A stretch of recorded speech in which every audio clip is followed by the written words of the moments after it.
సుమన్ టీవీలో మీ business promotions కోసం ఈ కింది నెంబర్ను సంప్రదించగలరు.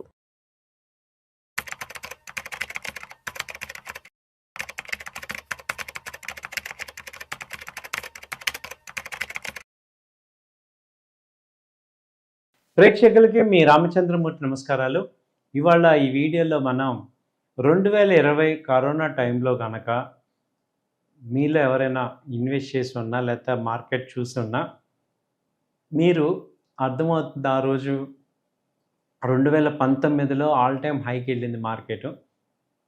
2020 వచ్చేపాటికి ఏమైందంటే దాదాపు 40% నుంచి 50% ఫాల్ అయింది. తర్వాత అందరూ కూడా ప్యానిక్ అయిపోయారు. మార్కెట్లోంచి చాలామంది లాసులు బుక్ చేసుకొని బయటికి వెళ్ళిపోయారు. కానీ 2020 విపరీతమైన కరోనా వచ్చి అదొక కొత్త డిసీజ్ లాగా వచ్చి అంత ప్రపంచం మొత్తాన్ని వణికిచ్చేసింది. అలాంటిది 2020 జూన్ జూలై నుంచి కూడా మార్కెట్స్ అన్నీ కూడా ర్యాలీ స్టార్ట్ అవటం మొదలెట్టాయి. 2022 2 సంవత్సరాల్లో ఏమైందంటే మార్కెట్ ఆల్ టైమ్ హైకి వెళ్ళిపోయింది. ఇవాళ 2024లో కానీ ర్యాలీ 2 సంవత్సరాలు విపరీతమైన ర్యాలీ వచ్చింది. సో ఆ టైంలో 2024లో స్టాక్ మార్కెట్ 26,000కి వెళ్ళింది. 2020లో స్టాక్ మార్కెట్ నిఫ్టీ చూసుకుంటే దాదాపు 9,000 దగ్గర ఉండే నిఫ్టీ 2024 వచ్చేపాటికి 24,000 దగ్గరికి వెళ్ళింది. అంత ర్యాలీ మనం స్టాక్ మార్కెట్ చూసాం. అయితే ఇది చూసిన వాళ్ళకి 2024లో ఈ ర్యాలీ చూసి ఇంత మార్కెట్స్ అప్లోకి వెళ్ళాయి కదా, మళ్ళీ డౌన్ అయితే బాగుండు, కొంత ఇన్వెస్ట్ చేసుకుందాం అని ఎదురు చూసిన వాళ్ళందరూ కూడా 2024లో నుంచి ఎదురు చూసిన వాళ్ళు ఇప్పుడు 2026 సంవత్సరంలో ఫిబ్రవరి మార్చిలో మార్కెట్స్ బాగా ఫాల్ అయినప్పుడు ఇన్వెస్ట్ చేయమంటే వాళ్ళందరూ కూడా ఏమంటున్నారు, ఇంకా తగ్గిపోతుందేమో అని భయపడిపోతున్నారు. సో మార్కెట్స్ సైకలాజికల్గా మేము ఒక 20 ఇయర్స్ ఎక్స్పీరియన్స్గా మార్కెట్ చూసాక అర్థమవుతుంది ఏంటంటే తగ్గినప్పుడు కొనలేకపోతున్నాం భయంతో, పెరిగినప్పుడేమో హై రేట్ కాబట్టి కొనలేకపోతున్నాం. మరి ఎప్పుడు కొనాలి? ఇంక ఇన్వెస్టర్స్ ఎప్పుడు సంపాదించాలి? ఇండియన్ రీటైల్ క్లయింట్స్ ఎప్పుడు సంపాదించాలి? కాబట్టి ఏంటంటే ఇవాళకైనా ఇప్పటికైనా ఇన్వెస్ట్మెంట్ అనేది ఇప్పుడున్న మార్కెట్లో మీరు ఫ్రీ అమౌంట్ అంటే మనకి ఇబ్బంది లేని అమౌంట్ ఇన్వెస్ట్ చేయటం వల్ల మంచి రిజల్ట్స్ వస్తాయి, మంచి వెల్త్ క్రియేట్ అవుతుంది. ఎప్పుడైతే మార్కెట్స్ అందులో వొలటిలిటీ బాగా పెరిగి తగ్గినప్పుడు, మార్కెట్స్ క్రాష్ అయినప్పుడు ఇన్వెస్ట్ చేసుకోవటం ద్వారా మంచి వెల్త్ సంపద అనేది క్రియేట్ చేసుకోవచ్చు అని నిపుణులు అందరూ చెప్పే పాయింట్, ఎక్స్పర్ట్స్ అందరూ చెప్పేది అదే. సో మేము కూడా అందరికీ రికమెండ్ చేసేది ఏంటంటే long term investment point of view చూసుకుంటే ఇది కేవలం నా వ్యక్తిగత అభిప్రాయమే. సెబీ రూల్స్ ప్రకారం ఎవరిని ఫోర్స్ చేయకూడదు.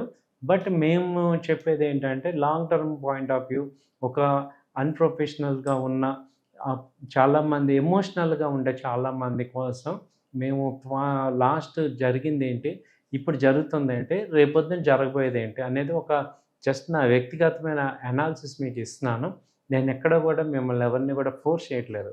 బట్ ఒకటి ఏం జరిగింది, మనకి హిస్టరీ అనేది మనకేం చెప్తుందో పెద్దవాళ్ళు మనకి చెప్తారు కదా, అలాగే ఈ ఫీల్డ్లో ఉన్న ఎక్స్పీరియన్స్ ద్వారా మీ అందరికీ కూడా నా ఎక్స్పీరియన్స్ షేర్ చేసుకుంటున్నా. ఇందులో ఏంటంటే మనం అంత వరస్ట్ చూసాం కరోనా టైంలో, కానీ ఎంత ర్యాలీ వచ్చింది. అలాగే ఇప్పుడు కూడా అలాంటి ర్యాలీ వచ్చే ఛాన్సెస్ ఉన్నాయి. కాబట్టి ఎందులో ఇన్వెస్ట్ చేయాలి, ఎక్కడ ఇన్వెస్ట్ చేయాలి అని ఆలోచించే వాళ్ళందరూ కూడా టాప్ 200 కంపెనీస్ కానీ టాప్ 500 కంపెనీస్లో అట్లీస్ట్ మిడ్ క్యాప్ కానీ లార్జ్ క్యాప్లో కానీ ఇన్వెస్ట్ చేసుకోవటం ద్వారా మంచి returns long term point of view 2030 మనం టార్గెట్ పెట్టుకుంటే 2030లో మన భారతదేశం ఎలా ఉంటుంది అనేది ఒక ఐడియా మీకు ఇస్తున్నాను. ఆల్మోస్ట్ 70% వెహికల్స్ అన్నీ కూడా ఎలక్ట్రిక్ వెహికల్స్ అవుతాయి. అలాగే 70% హౌసెస్ అన్నీ కూడా సోలార్ ఎనర్జీతో డ్రైవ్ చేసే హౌసెస్ అవుతాయి. దానివల్ల ఏంటంటే మనకి అటు కరెంట్ అనేది మనమే జనరేట్ చేసి గవర్నమెంట్కి ఇస్తాము. అలాంటి స్టేజ్, ఎందుకంటే భారతదేశం వేడి ప్రదేశం కాబట్టి ఇప్పుడు మన ఎలక్ట్రికల్ టాయ్స్ ఎలా అయిపోతాయో అలాగే ఎలక్ట్రికల్ వెహికల్స్ అవుతాయి. అన్ని మ్యాక్సిమం వెహికల్స్ ఎలక్ట్రికల్ అవుతాయి. సో ఇండియా క్రూడ్ మీద డిపెండ్ అయ్యే పరిస్థితి దాటిపోతుంది. ఎప్పుడైతే క్రూడ్ మీద మనం డిపెండెన్సీ దాటుతామో మనం అప్పుడు చాలా నెంబర్ 1 పొజిషన్‌లోకి వెళ్తాం. ఇప్పుడు మన యొక్క కరెంట్ అకౌంట్ డెఫిసిట్ మొత్తం కూడా క్రూడ్ మీద, గోల్డ్ ఇంపోర్ట్స్ మీద ఉంది. గోల్డ్ ఇంపోర్ట్‌ని ఎటు ఆపలేం కాబట్టి క్రూడ్‌ని ఆపడం ద్వారా మనం చాలా అత్యున్నత స్థాయికి వెళ్ళగలం. సో, ఇప్పటికే మనకు అర్థమవుతుంది ఈ లైన్‌లో కిలోమీటర్ లైన్‌లో నుంచొని పెట్రోల్ బంక్‌లో మనం ఈ పెట్రోల్ పోసుకోవడం ఏంటి అనేది మనందరికీ కూడా ఇప్పుడు చూసాం. గత 2 రోజుల్లోనే అర్థమవుతుంది. కాబట్టి ఇప్పుడు ఒరిజినల్‌గానే అందరూ కూడా ఈ యొక్క ఎలక్ట్రికల్ వెహికల్స్ వైపుకి మూవ్ అవుతారు. అలాగే దానిలో ఎలక్ట్రికల్ ఛార్జింగ్ పాయింట్స్ ఉంటాయి. మీరు చాలామంది అనుకోవచ్చు ఎలక్ట్రికల్ వెహికల్ వల్ల మనకి కరెంట్ ఎక్కువ ఖర్చు అవుతుందని. ఆటోమేటిక్‌గా ఏమవుద్ది మనకి సోలార్ ఎనర్జీ ఉంది కాబట్టి సోలార్ ప్యానెల్స్ తీసుకోవటం అనేది జరుగుతుంది.